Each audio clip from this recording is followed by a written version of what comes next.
मग ठाकरे पुन्हा भाजपला येऊन मिळतील का? आपणास काय वाटतं, की पुण्याचे ठाकरे गट भारतीय जनता पार्टीसोबत पुन्हा येऊन मिळेल का? आणि ठाकरे गटाला महापौर पद मिळेल का? किंवा ठाकरेंसोबत भारतीय जनता पार्टी एकत्र झाले, तर भारतीय जनता पार्टीला महापौर पद मिळेल का? तर इकडे तर खरं तर भारतीय जनता पार्टीला पण पाहिजे आहे आणि ठाकरेंना पण पाहिजे आहे. पुन्हा शिंदेची अडचण वाढली. आता जरी तिथे जाऊन ते एका ठिकाणी जरी संयुक्तपणे राहत असले, तरी सुद्धा ठाकरे आणि भाजप एकत्र जर आले, तर पुन्हा शिंदेचा हॉटेलमध्ये जाऊन बसण्यास काहीच अर्थ नाहीये. काहीच उरणार नाही किंवा हाताशी काहीच राहणार नाही. काँग्रेस तर पहिलेच बाजूला आहे. काही घेणं-देणं नाही. नमस्कार बंधू भगिनींनो, अविरत राजे बिरादार या यूट्यूब चॅनलमध्ये आपल्या सगळ्यांचे स्वागत आहे. कोण होणार मुंबईचा महापौर? महानगरपालिकाचे निवडणुका पार पडल्या आणि महापौर पदासाठी रस्सीखेच चालू झाली. म्हणून जो तो पक्ष आपल्यालाच महापौर पदाची खुर्ची मिळावी यासाठी कोणी हॉटेलमध्ये जाऊन लपून बसत आहे, तर कुणी दुसऱ्या पक्षाचे नगरसेवक फोडण्याचा प्रयत्न करत आहे किंवा त्यांना आपल्या मध्ये सामावून घेता येईल का याचा प्रयत्न केला जात आहे. कोणी कोणाच्या भेटीगाठी घेत आहे.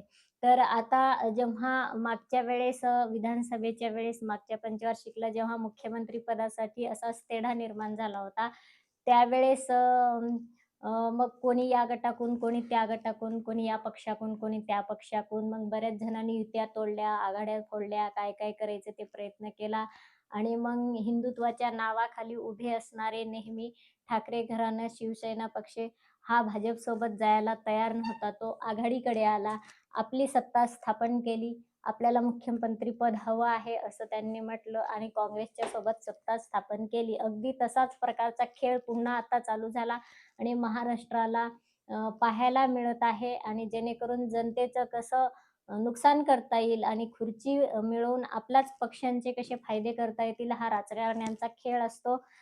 2-2.5 वर्षे ते मुख्यमंत्रीपद उद्धव ठाकरेंना भोगू दिलं. मध्येच पुन्हा आमदार पळवण्याचे प्रयत्न करण्यात आले आणि रुसूबाई रुसू गुवाहाटीला जाऊन बसू, त्या ठिकाणी एका हॉटेलमध्ये जाऊन सगळेजण लपले. तिथं पार्ट्या केल्या, काय-काय केलं. इकडे झाडी, तिकडे डोंगर, तिकडे हॉटेल वगैरे आपण ते डायलॉग सुद्धा ऐकलेले आहेत. पुन्हा शिवसेनेच्या एका गटाला अर्थात शिंदे गटाला मुख्यमंत्रीपद मिळवण्यात यश आलं.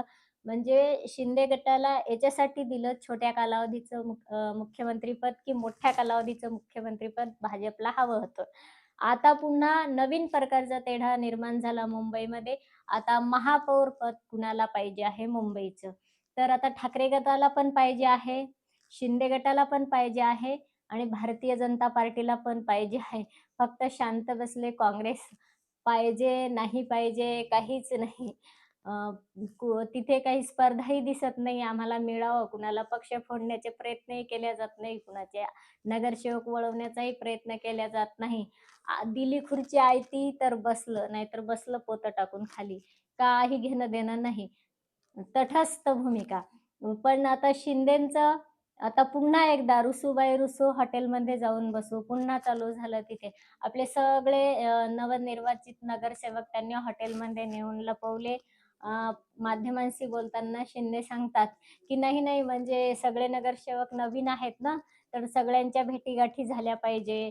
त्यांना पुढच्या नगरसेवक झाल्यानंतर त्याच्यापैकी कुणी जर महापौर झालं, तर नंतर काम कसं करतात, अशा कामकाजाची माहिती देण्यासाठी, मुंबईच्या विकासाबद्दल माहिती देण्यासाठी, की मुंबईच्या समस्या काय आहेत, पुढे कसा विकास करायचा आहे, या संदर्भात त्यांना आम्ही एकत्र केलेले हे काही दिवस आम्ही त्यांना हॉटेलमध्ये एकत्र ठेवत आहोत. बघा नेत्यांची किती चालाखी असते.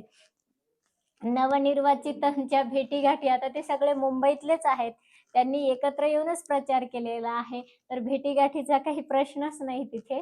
मग तिथे लपवलं कशासाठी?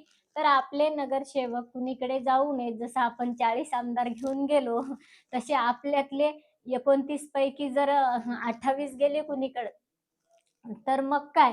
आणि मग तिथे शिंदेचे नगरसेवक लपून बसल्यानंतर भाजपला कुठेतरी अडचण निर्माण झाली.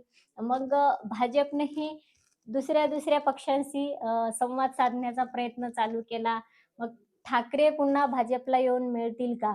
आपणास काय वाटतं, की पुनश्च ठाकरे गट भारतीय जनता पार्टीसोबत पुन्हा येऊन मिळेल का? आणि ठाकरे गटाला महापौर पद मिळेल का? किंवा ठाकरेंसोबत भारतीय जनता पार्टी एकत्र झाले, तर भारतीय जनता पार्टीला महापौर पद मिळेल का? तर इकडे तर खरं तर भारतीय जनता पार्टीला पण पाहिजे आहे आणि ठाकरेंना पण पाहिजे आहे. पुन्हा शिंदेची अडचण वाढली. आता जरी तिथे जाऊन ते एका ठिकाणी जरी संयुक्तपणे राहत असले, तरी सुद्धा ठाकरे आणि भाजप एकत्र जर आले, तर पुन्हा शिंदेचा हॉटेलमध्ये जाऊन बसण्यास काहीच अर्थ नाहीये. काहीच उरणार नाही किंवा हाताशी काहीच राहणार नाही.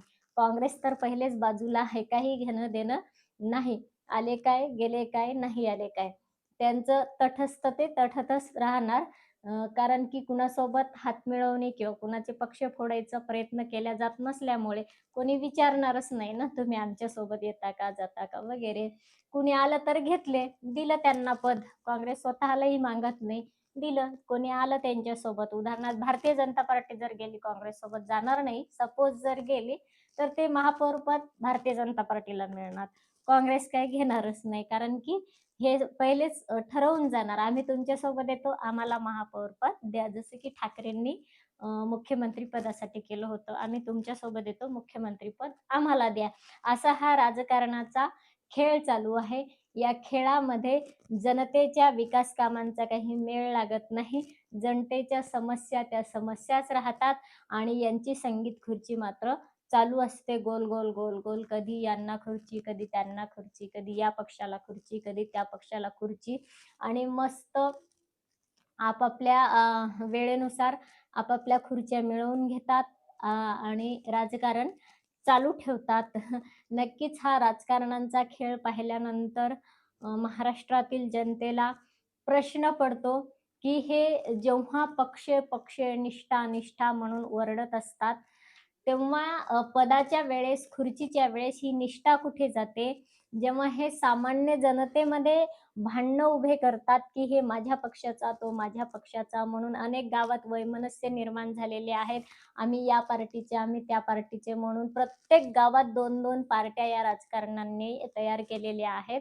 पण अशा खुर्चीची वेळ जेव्हा येते, हे पार्ट्या विसरतात, मतभेद विसरतात, सगळं काही विसरतात आणि तात्काळ कुणासोबतही जर तो खुर्ची देत असेल, तर कुठल्याही पार्टीसोबत हे जायला तयार होतात. निश्चितच या राजकारण्यांकडून आपण काय शिकलं पाहिजे आणि मुंबईचा महापौर कोणत्या पक्षाचा होईल असं तुम्हास वाटते? तर आपणास जे वाटत असेल किंवा आपला जो आवडता कोणी नगरसेवक असेल तिथे, ज्या पक्षाचा नक्कीच आपण प्रतिक्रियांमध्ये कळवा. व्हिडिओला जास्तीत जास्त शेअर करा, लाईक करा, हाईप करायला विसरू नका आणि जाता-जाता सबस्क्राईब करा. जय हिंद, जय महाराष्ट्र, जय भारत.